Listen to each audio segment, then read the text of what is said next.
नमस्कार, आप सभी के अपने चैनल जय गुरुदेव उत्तराखंड पर एक बार फिर से बहुत बहुत स्वागत है। कामना करते हैं कि आप और आपके परिजन सभी स्वस्थ होंगे, सुखी होंगे। इसी कामना के साथ बढ़ते हैं आज के अद्भुत क्रमांक की ओर। आज के इस क्रमांक में आप सभी के लिए 8 कुछ ऐसी महत्वपूर्ण बातें लेकर आए हैं महाराज जी के आशीर्वाद अनुसार। यदि जीवन में इन 8 बातों का ध्यान आप रखते हैं, अगर ये गलती नहीं करते तो आपके जीवन में निश्चित तौर पर सुख तो प्राप्त होगा ही, साथ साथ जीवन में और भी उपलब्धि पूर्ण तौर पर आपके जीवन में जुड़ जाएगी। तो आइए बिना समय व्यर्थ किए हुए लेकर चलते हैं आपको आज के अद्भुत विशेषांक की ओर। तो जैसा कि मैंने आपको प्रारंभ में बताया कि ये 8 नियम जो व्यक्ति अपने जीवन में ध्यान रखते हैं, जो लोग इन 8 नियमों को निभाते हैं, उनके जीवन में कभी भी उनको पछताना नहीं पड़ता। ये 8 बातों का ध्यान रखने से आप जीवन में बड़ी गलतियों को करने से बच जाते हैं। तो आइए बढ़ते हैं उन 8 नियमों की ओर, उन 8 बातों की ओर। सबसे पहला, आप जीवन में एक भूल कभी भी ना करें। यदि कभी भी कैसी भी स्थिति आ जाए, कैसी भी परिस्थिति आ जाए, अपने दाम्पत्य जीवन की बातें कभी भी किसी के साथ साझा ना करें। अपने दाम्पत्य जीवन और घर परिवार की बातें हमेशा गोपनीय रखना चाहिए। यदि आप किसी मित्र, परिचित या रिश्तेदार को यह बातें बताते हैं तो इससे घर के सदस्यों में आपसी मनमुटाव और अविश्वास की भावना बढ़ती है और परिवार का विखंडन हो जाता है। साथ ही आपके घर के बहुत से रहस्य धीरे धीरे सार्वजनिक हो जाते हैं। घर की बातें बताने से दूसरों की सहानुभूति हासिल करने के लिए आप कुछ समय के लिए जरूर राहत तो महसूस करेंगे, लेकिन इससे आपकी कमजोरी बढ़ती चली जाएगी। क्योंकि मान लीजिए कभी किसी खास मित्र से, संबंधी से आपका मनमुटाव होता है या बहस हो जाती है, तो वह आपके रहस्यों को स्वतः ही उजागर कर देगा और उससे बाद में आपको केवल पश्चाताप मिलेगा। अब दूसरा नियम जो कि आपको याद रखना है, दूसरी ऐसी बात जो कभी भी आपको किसी भी स्थिति में सार्वजनिक नहीं करनी चाहिए, वह बात है अपमान और धोखाधड़ी।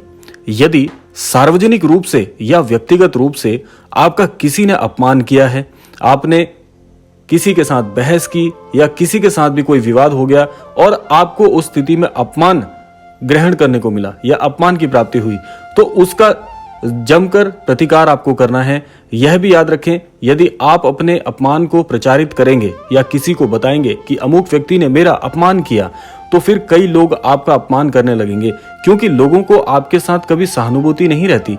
जो लोग किसी की सहानुभूति अर्जित करना चाहते हैं, वही अपने अपमान के बारे में किसी से चर्चा करते हैं।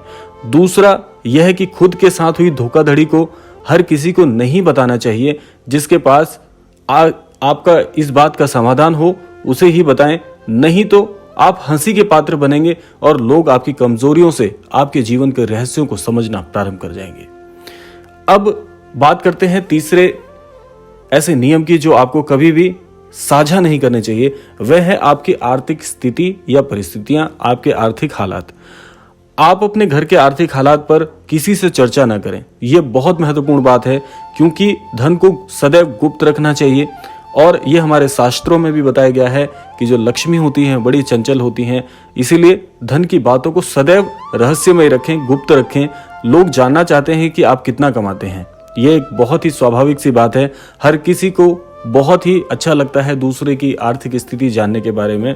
यदि आप सीधे नहीं बताएंगे तो ये लोग दूसरे तरीके से पूछताछ करके अनुमान लगा लेंगे, जो कि एक बहुत ही सामान्य सी बात है। क्योंकि जहां पर भी कभी किसी व्यक्ति के आर्थिक महत्व की, आर्थिक स्थिति की बात हो रही होगी, वहां पर आपको बड़ी ही रोचक ये बातें लगती हैं।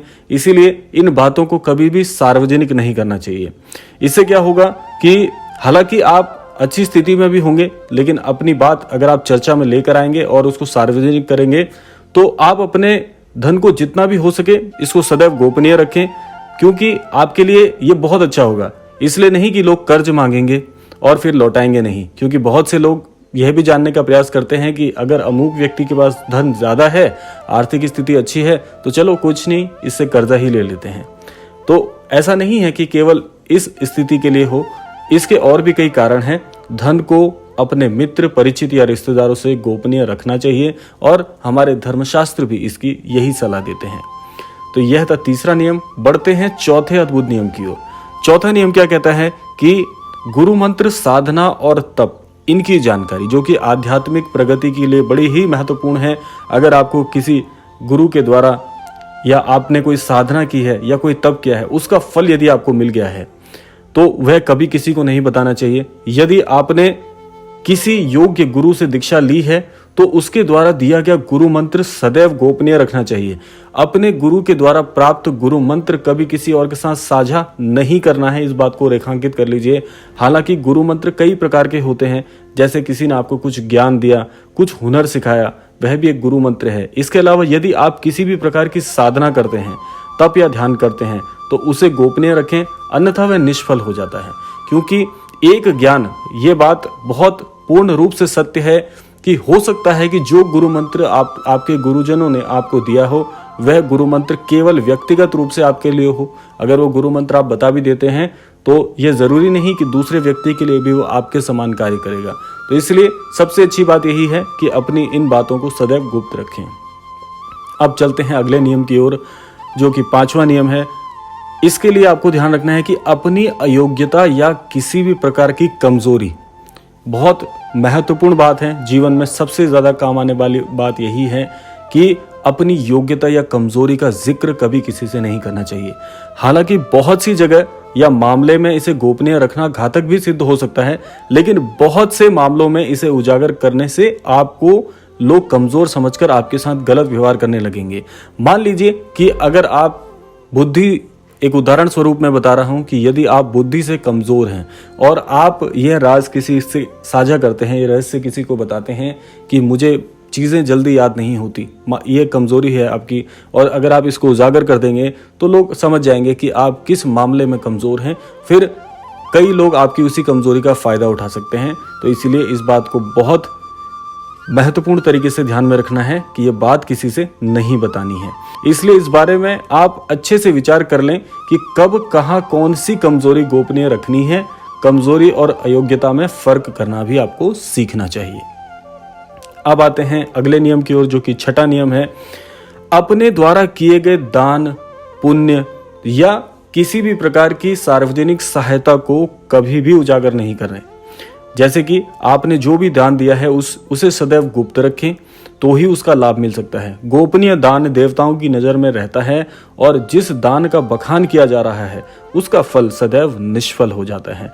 मंदिर में दान दें, किसी गरीब को भोजन कराएं या किसी भी प्रकार का पुण्य करें, आप अपने मुख से उसका बखान न करें, जो कि श्री महाराज जी ने भी अपने मुखारविंद से बताया है कि जो दान होता है, पुण्य होते हैं, ऐसी चीज़ों का बखान कभी ना करें। क्योंकि ऐसी चीज़ों का अगर आप बखान करेंगे तो ईश्वर के पास आपकी बड़ी नकारात्मक ऊर्जा पहुंचती है, जिसका फल आपको, जिस दान को आप करें उस दान का जो फल मिलने वाला होता है उस स्वरूप में आपको नहीं मिल पाता। तो अपने मुख से बखान ना करें। यदि आपने किसी के समक्ष अगर इस बात को जाहिर कर दिया तो समझे वह खारिज हो जाएगा। तो इसलिए इन चीज़ों को कभी भी अपने मुख से नहीं बताना है। अगला जो नियम है वह है आपकी मन की बात। सबसे महत्वपूर्ण बात है कि अपने मन की जो बात होती है वो केवल व्यक्तिगत रहे तो ज्यादा अच्छा है। मन में बहुत सी ऐसी बातें होती हैं जिनको जग जाहिर करने से आप अपने आसपास संकट खड़े कर सकते हैं। हो सकता है कि आपके मन में किसी बात को लेकर अवसाद हो, क्रोध हो या घृणा हो। मन में हजारों तरह के विचार उत्पन्न होते हैं, लेकिन बुद्धिमान मनुष्य उन्हीं विचारों को व्यक्त करता है जो उसके हित में होते हैं। लेकिन इस बातों को जग जाहिर करने से आपके संबंध में लोग एक तरह की राय बनाना शुरू कर देंगे और फिर लोग आपकी अच्छी बातों को नहीं सुनेंगे। आपके उस गुस्से या जो असमंजस की स्थिति मन में चल रही होती है उसी पर केवल चर्चा करेंगे। आपके 10 अच्छे कार्य उस एक मन के विकार के सामने कमजोर से पड़ जाएंगे। इसीलिए इस बात का ध्यान रखना है कि अंतर मन की बातों को भी सदैव गोपनीय ही रखें तो बहुत अच्छा होगा।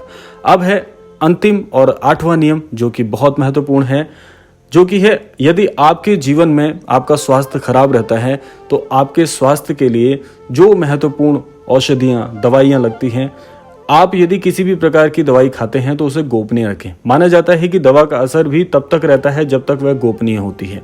हालांकि कुछ लोग इसे महज ये कह सकते हैं कि नहीं, यह एक प्रकार का भ्रम है, लेकिन प्राचीन काल में हो सकता है कि यह किसी विशेष रोग या औषधि के लिए कहा गया हो।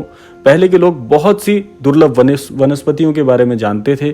बहुत से लोग कहते हैं कि यदि आप कोई भी औषधि लेते हैं तो वह तभी तक उचित है जब तक आप उस चीज को गोपनीय रखें, क्योंकि आप अपनी औषधियों के बारे में, दवाइयों के बारे में किसी को बताते हैं तो जो दवा का चमत्कारिक असर होता है वो थोड़ा सा क्षीण हो जाता है। तो यह भी ध्यान रखें कि महत्वपूर्ण दवाइयों के बारे में, औषधियों के बारे में कभी किसी से ये बात साझा ना करें। तो यह था आज का अद्भुत क्रमांक, ये 8 अद्भुत नियम जो आपके जीवन में कुछ बड़े परिवर्तन कर सकते हैं, आपको सदैव सुखी जीवन प्रदान कर सकते हैं। ये आपको अपनाने चाहिए। इससे निश्चित तौर पर आपके जीवन में अवसाद, क्रोध और अन्य प्रकार की जो दुर्व्यवहार है, दुर्भावनाएं हैं, वह तो समाप्त होंगे ही, साथ साथ आपके जीवन में आपको एक नया मार्गदर्शन देने में ये पूरी तरह से प्रभावी रहेंगे। तो कैसा लगा ये क्रमांक, अवश्य आप प्रतिक्रिया स्वरूप में बताइएगा। समय आ गया है विदा लेने का। विदा लेने से पूर्व समय है प्रार्थना का। महाराज जी से आज के इस क्रमांक के माध्यम से यही प्रार्थना करना चाहेंगे कि महाराज जी सभी को सद्बुद्धि दें, सन्मति प्रदान करें, सभी को आस्थावान बनाएं और इस संपूर्ण सृष्टि का कल्याण हो। इसी कामना के साथ विदा लेते हैं। मिलते हैं अगले क्रमांक में। तब तक के लिए जय श्री राम, जय गुरुदेव, जय उत्तराखंड।